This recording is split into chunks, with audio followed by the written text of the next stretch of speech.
Welcome to this week's video briefing. Our topic today is the United States presidential election, and I'm delighted to say that Professor Des King of the University of Oxford and region head at Oxford Analytica is with me to talk about that today.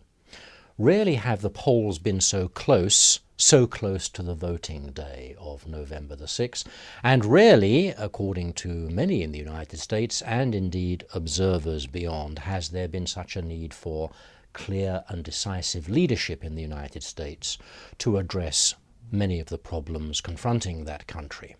We're going to explore some of those issues and some of the different scenarios that might unfold on the policy front in the event of a victory for the incumbent, President Barack Obama, or his challenger, Governor Mitt Romney. Des, it's very close, as we've said. What are the key variables? Where does this contest actually hinge now? Well, it's going to hinge on turnout.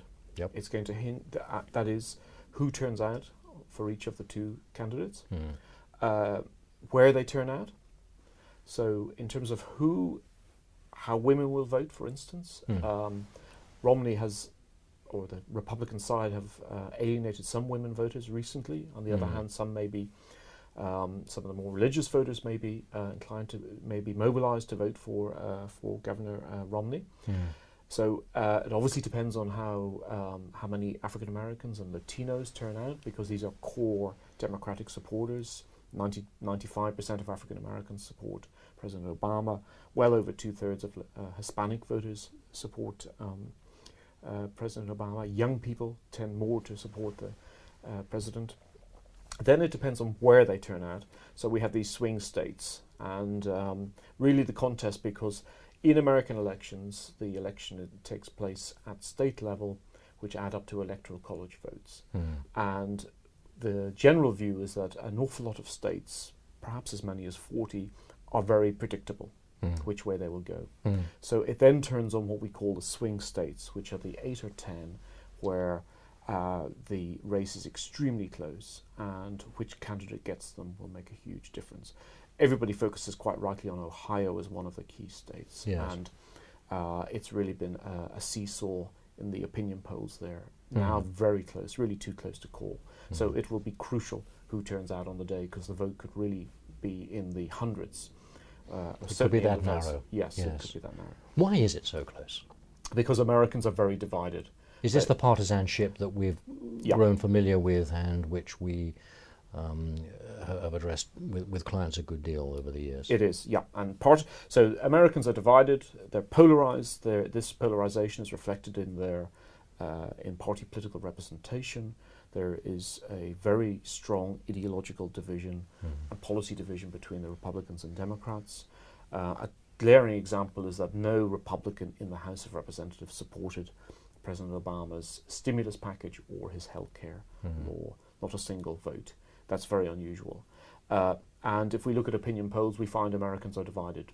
So most things are sort of high 40s in favor, high 40s against, with a couple in the middle. And it's become more, independent voters who don't self-identify as Republican or Democrat have become more conservative. And the election won't end that. No, it won't. This is very unless important. There's a genuine surprise like a landslide. I think that's right. But even with a landslide, it's very difficult, because you need 2/3 to get votes through and to make sure that they're veto impervious and so forth. So if one of the candidates were to take the House and the Senate with them, that is, if it was all Republican or all Democrat, it's a better starting point. But we know it's not an absolute basis. It's going to be messier than that, isn't it? It's going to be much messier than that. At the moment, it looks like the House will be retained by the Republicans, but with a much smaller majority. And the Senate, which some months ago people thought would be Republican, has recently looked like it will remain Democratic. And I think that's more likely now, because some of the individual states where the Republicans were hoping to have gains are no longer as favourable to the opinion polls. Let's think about some of the implications on a few policy fronts then of, respectively, a victory by the incumbent and a victory by the challenger. Perhaps beginning with the domestic economy and the measures that we've seen unfolding over the last 4 years to recapture growth, rekindle growth. How does that look? Well, the immediate period is going to be a crisis after the election because we have a lame duck Congress. That is, members of Congress who are serving now remain there until January, and they face what's called a fiscal cliff, which is the need to raise the debt ceiling and to reach agreement on budget cuts. And whichever candidate gets into office is going to have a difficult time with that issue. But then moving to a presidency, I think a President Obama will be invigorated and will be focused on education, employment and training towards the jobs market. That's what he spelt out in his most recent document. That's his focus.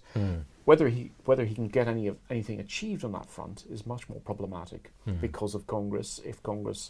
If the House remains Republican and the Senate majority for the Democrats is small, then it'll be very difficult to get things through. His jobs bill in December 2011 is still languishing. It hasn't been passed.